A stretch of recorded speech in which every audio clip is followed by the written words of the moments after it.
I'm Michael, this is Lexi. Let's take a look at our stiff-legged deadlift, and we're gonna look at it first with a pair of kettlebells or a pair of dumbbells. I really like loading things like this with kettlebells because the load sits below the height of the hand. In some ways, I think it's easier to manage, but don't get too wrapped around kettlebell versus dumbbell. And also, if you realize that your grip is a limiting factor, please use a pair of straps, use some Versa grips, whatever you need. Deadlifts are not a grip exercise. If you need to train your grip, train your grip.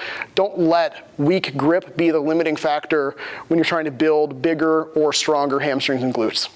That said, I'm gonna have Lexi do a couple of reps facing you guys, and then we'll do a couple where she's facing to the side. So Lexi's gonna grab her kettlebells, and she's gonna pick them up and have them off to her side. So they're gonna be at the sides of the hips. Her feet are hip width, which is narrower than most people think. If you actually look down, and you put your knee directly underneath the middle of your hip, so your thigh is vertical, that's truly hip width. It's narrower than most of us typically consider. Lexi's gonna put a little bit of a bend in her knees. She's gonna keep her chest proud, a little bit upright, but her chin is tucked so her eyes are to the ground, and she's gonna push her butt back. Cool. Lexi, I'm just gonna ask you for 2 more.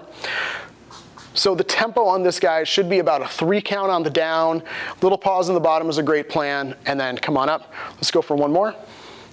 And when you are done with your set, Lexi's gonna demo this for us. She's gonna actually pretend like she's gonna do a 4th rep.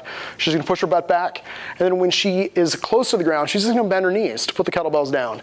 That's how we safely load and unload our stiff-legged deadlift. Let's rotate those bells, and we'll go 90 degrees to the side. So again, you're gonna see Lexi set up at the top. Kettlebells are staying pretty close to her hips. Her butt is moving back. She's got some knee bend here. We can actually do a little bit less knee bend. Let's keep those knees just a little bit longer, a little bit straighter. There you go. Cool. Lexi, next time you go down, I'm gonna have you hang out there for just a second, because I want you guys watching this to take a look at Lexi's low back. She's got this long line. Her head and her tailbone are as far apart as they could get. That's what we want to see when we're at the bottom. Go ahead and bring those to the floor. All right, crew, those are our stiff-legged deadlifts if we perform them with 2 kettlebells or 2 dumbbells.